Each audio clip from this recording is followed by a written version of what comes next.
Hi friends, ഇതാണ് ചുരയ്ക്ക.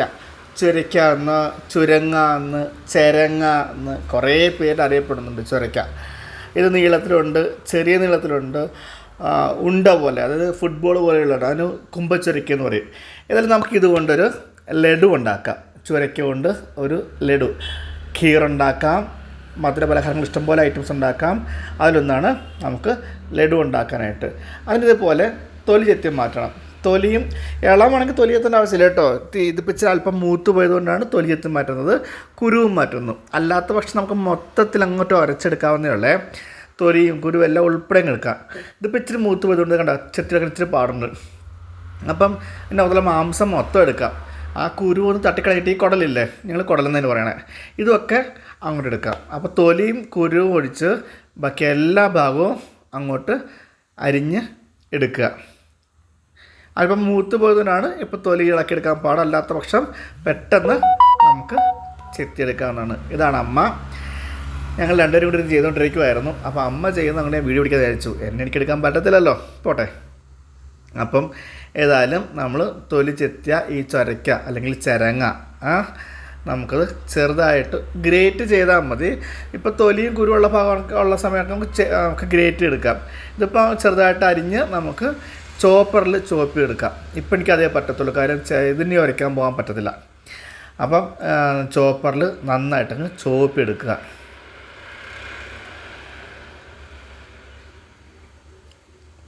അപ്പോൾ തീരെ ചെറുതായിക്കോട്ടെ, കുഴപ്പമൊന്നുമില്ല. അതിനകത്ത് വെള്ളം ഉണ്ടാവും, അപ്പോൾ വെള്ളം ഇറങ്ങിക്കോട്ടെ, കുഴപ്പമില്ല. അപ്പം ഇതിന് നമുക്ക് കഴുകിയെടുക്കാനുള്ളതാണ്. ജസ്റ്റ് ഒന്ന് കഴുകിയിട്ട് നമ്മുടെ ഊറ്റുപാത്രം ഇല്ലേ, വല പോലുള്ള ഊറ്റുപാത്രത്തിൽ വെച്ച് വെള്ളം ഊറ്റി കളഞ്ഞു കഴിഞ്ഞാൽ കുഴപ്പമില്ല, ആ വെള്ളം അങ്ങ് വയ്ക്കോളും. കഴുകി ഇല്ലെങ്കിലും കുഴപ്പമില്ല കേട്ടോ. ജസ്റ്റ് ഇതുപോലെ ഒന്ന് പ്രസ് ചെയ്ത് ഊറ്റുപാത്രത്തിൽ വെച്ചിട്ട് ആ വെള്ളം അങ്ങ് ഊറ്റിച്ച് കളഞ്ഞാൽ മതി. കണ്ടോ, ഇതിപ്പോൾ ചുരയ്ക്കുന്ന ഇറങ്ങി വരുന്ന വെള്ളമാണ്. കണ്ടോ, ആ വെള്ളം നമുക്ക് ആവശ്യമില്ല ശരിക്കും പറഞ്ഞാൽ. കാര്യം പിന്നെ അതെല്ലാം കൂടി പറ്റാൻ നിൽക്കണ്ടേ.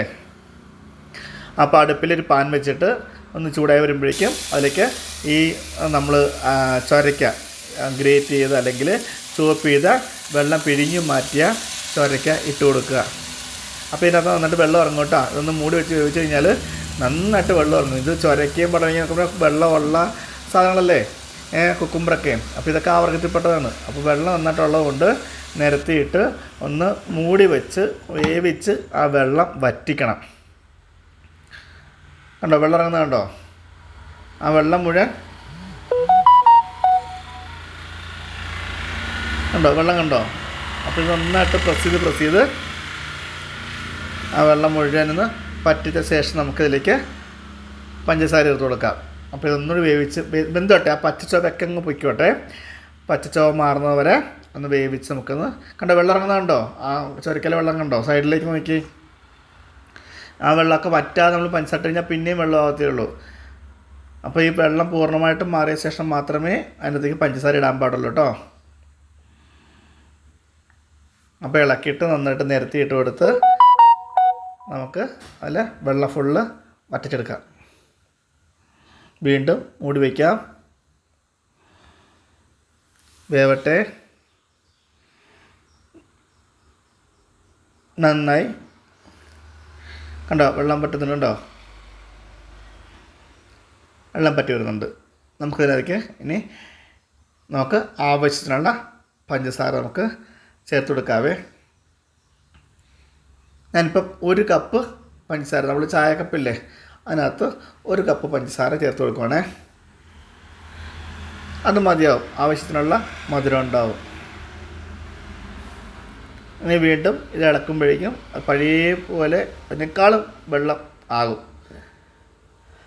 പഞ്ചസാര കൂടി ഉരുകി അത് ലായനി പോലെ ആയിട്ട് ഈ പഞ്ചസാര വെള്ളം കൂടി നമുക്ക് പറ്റിച്ചിടണം. കണ്ടോ, ഇളക്കി മറിച്ച് ഈ പഞ്ചസാരയിൽ കിടന്ന് അത് വിളയണം. വിളഞ്ഞ് അതിനകത്ത് മുഴുവനും നമ്മുടെ ചുരക്കയിൽ മുഴുവനും മധുരം പിടിക്കണം.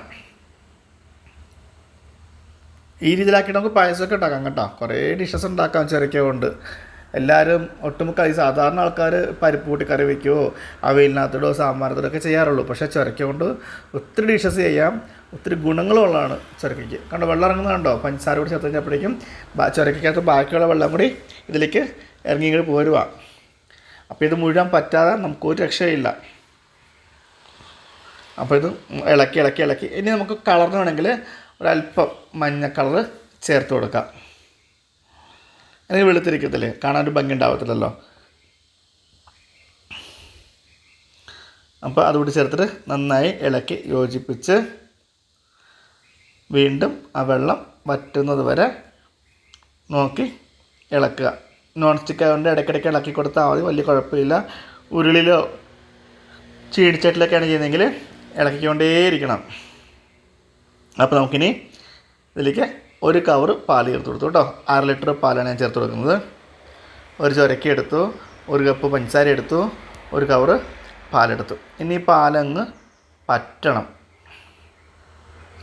ഇതും തിളച്ച് നല്ല കുറുകി ആ പാലൊക്കെ ഒന്ന് സെപ്പറേറ്റായി നമ്മുടെ പാൽപ്പൊടി പോലെ പനീർ പോലെയൊക്കെ ചെറിയ ചെറിയ കഷ്ണങ്ങളൊക്കെ ആയി വരുമ്പോഴാണ് ടേസ്റ്റ് വരുന്നത്. പാൽ എത്ര കൂടുതൽ ഒഴിച്ച് കഴിഞ്ഞാലും അത്രയും നല്ലതാണ്. അപ്പോൾ നമുക്കിനി ഫ്ലേവർ കിട്ടാൻ വേണ്ടിയിട്ട് ഒരല്പം ഏലക്ക കുരുവാണേ, തൊലി കളഞ്ഞ കുരു, ഏലക്ക തരി എന്ന് പറയും. ഏലക്ക കുരു ഒരല്പം പഞ്ചസാര എടുത്ത് പൊടിച്ച് ചേർക്കാം. കുറച്ച് പഞ്ചസാര എടുക്കുന്നുള്ളൂ കേട്ടോ, നമ്മൾ ആവശ്യം പഞ്ചസാര ചേർത്തിട്ടുണ്ട്. അതുകൊണ്ട് തന്നെ കുറച്ച് പഞ്ചസാര എടുത്ത് ഈ ഏലക്ക കുരു ഒന്ന് പൊടിച്ചിട്ട് നമുക്ക് ഇതിലേക്ക് ചേർത്ത് കൊടുക്കാം. അപ്പം മണത്തിലുള്ള കാര്യങ്ങളായി അല്ലേ, ഫ്ലേവറും ആയി, മഞ്ഞ നിറമായി, ഏലക്കയുടെ ഫ്ലേവറായി, പാലിൻ്റെ രുചിയുമായി. അപ്പോൾ ഇതും കൂടി നമുക്ക് നന്നായിട്ട് ഇളക്കി യോജിപ്പിച്ച് വറ്റിച്ചെടുക്കണം.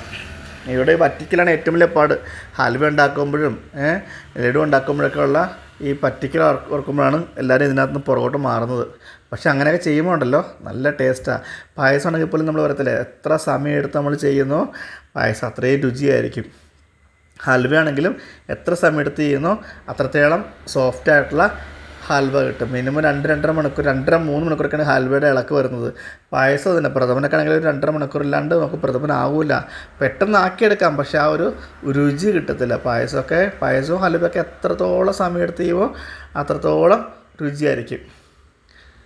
കാരണം ഈ സൈഡിലുള്ള എല്ലാം വിട്ട് വരുന്നുണ്ടോ, അതുപോലെ വിട്ട് വരണം.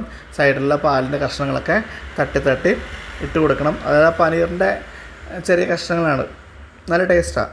നല്ല കൊഴുപ്പുള്ള പാലാണെന്നുണ്ടെങ്കിൽ കുറേ കൂടി ടേസ്റ്റ് ആയിരിക്കും. ഇതിപ്പം കൊഴുപ്പ് നീക്കിയ പാലാണ് നമുക്ക് കിട്ടുന്നത്, അതുകൊണ്ട് അതിൻ്റെ ഒരു കുറവുണ്ട്. അപ്പോൾ 2-3 കവർ പാൽ ചേർത്ത് പറ്റിക്കാം, പക്ഷേ അതിനുള്ള സമയവും കൂടി നമുക്ക് വേണം. ഇവിടെ ഞാൻ 1 കവർ പാൽ ചേർത്തിട്ട് തന്നെ ഇത്രയും സമയം എടുത്തു അല്ലേ. അപ്പോൾ നമുക്കിനി നന്നായി പറ്റിയ ശേഷം, നന്നായിട്ട് പറ്റി, അതായത് ചട്ടിയിൽ നിന്ന് വിട്ടിട്ടുണ്ട്. ഇപ്പോൾ കണ്ട, എന്നാലും അവിടെ ഇവിടെ കണ്ടോ വെള്ളമയം കാണുന്നുണ്ടോ, സൈഡിൽ നോക്കി വെള്ളമയം കണ്ടോ, ഊർന്ന് വരുന്നത് കണ്ടോ. അതുകൂടി ഒന്ന് പറ്റിച്ചെടുക്കണം. ഒട്ടും വെള്ളമയം ഉണ്ടാവരുത്.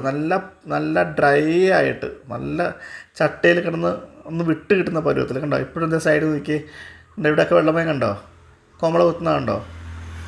അതൊക്കെ മാറി നല്ല ഉണങ്ങി വരുമ്പോഴേക്കും കുറച്ച് നെയ്യങ്ങ് ചേർത്ത് കൊടുക്കുക. നെയ്യും എത്രത്തോളം ചേർക്കുന്നോ അത്രത്തോളം ടേസ്റ്റായിരിക്കും കണ്ടോ. നന്നായിട്ട് നെയ്യ് ചേർത്ത്, അപ്പം ഏലക്കയുടെയും നെയ്യുടെയും ഒക്കെ ആ മണം, പാല് വെന്ത് പറ്റിയ മണം കൂടി ആകുമ്പോൾ അടിപൊളി സൂപ്പർ മണം. വായിൽ വെള്ളം വരും. നമ്മുടെ ഈ എന്താ പറയുന്നത് നോർത്ത് ഇന്ത്യൻ സ്വീറ്റ്സൊക്കെ കഴിക്കത്തില്ലേ, ആ ഒരു മണമാണ് നമുക്കിപ്പോൾ വരുന്നത്. വായിലേക്ക് അതിൻ്റെ രുചിയാണ് വരുന്നത്. അപ്പം ഏകദേശം മൊത്തം പറ്റി നല്ല ഡ്രൈ ആയ ശേഷം നമുക്ക് ഇങ്ങനെ തന്നെ കൊടുക്കാം കേട്ടോ. നമ്മൾ ക്യാരറ്റ് ഹൽവ കൊടുക്കുന്ന പോലെ കൊടുക്കാം. അതല്ല ഇനി ഷെയ്പ്പാക്കുകയും ചെയ്യും. പഞ്ചസാര പറ്റിയതുകൊണ്ട് നമുക്ക് ഷെയ്പ്പാക്കി ഉരുട്ടി വരുമെങ്കിൽ ലഡുവിൻ്റെ രീതിയിൽ നമുക്ക് കൊടുക്കാൻ പറ്റും. അപ്പോൾ അങ്ങനെ കൊടുക്കുമ്പോൾ എത്രത്തോളം വെള്ളം പറ്റുന്നോ അത്രത്തോളം നന്നായിരിക്കും വേണം.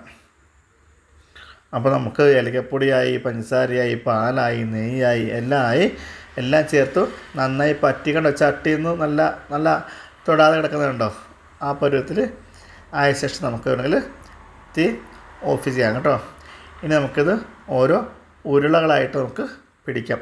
ചൂടോടെ പിടിക്കാം, ഒരല്പം ചൂട് നടത്താനും കുഴപ്പമൊന്നുമില്ല. ഓരോ ഉരുളകളാക്കി വയ്ക്കുക.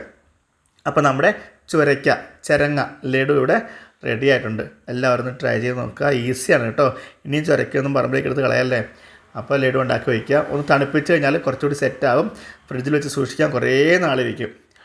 അപ്പോൾ നമുക്കിതൊക്കെ ഉണ്ടാക്കി ഡബ്ബയ്ക്കകത്തോ ടിന്നകത്തൊക്കെ അടിച്ച് ഫ്രിഡ്ജിൽ വയ്ക്കണമെന്നുണ്ടെങ്കിൽ ഗസ്റ്റൊക്കെ വരുമ്പോൾ പെട്ടെന്ന് എടുത്ത് കൊടുക്കാൻ പറ്റും. ഒരു വെറൈറ്റി ആയിട്ടുള്ള ഒരു സ്വീറ്റ് നമുക്ക് കൊടുക്കാൻ പറ്റും. അപ്പോൾ എല്ലാവർക്കും ഇഷ്ടപ്പെട്ടത് വിചാരിക്കുന്നു. ലൈക്ക് ചെയ്യാനും ഷെയർ ചെയ്യാനും കമൻറ്റ് ചെയ്യാനും മറക്കണ്ട. Have A nice day. Thank you.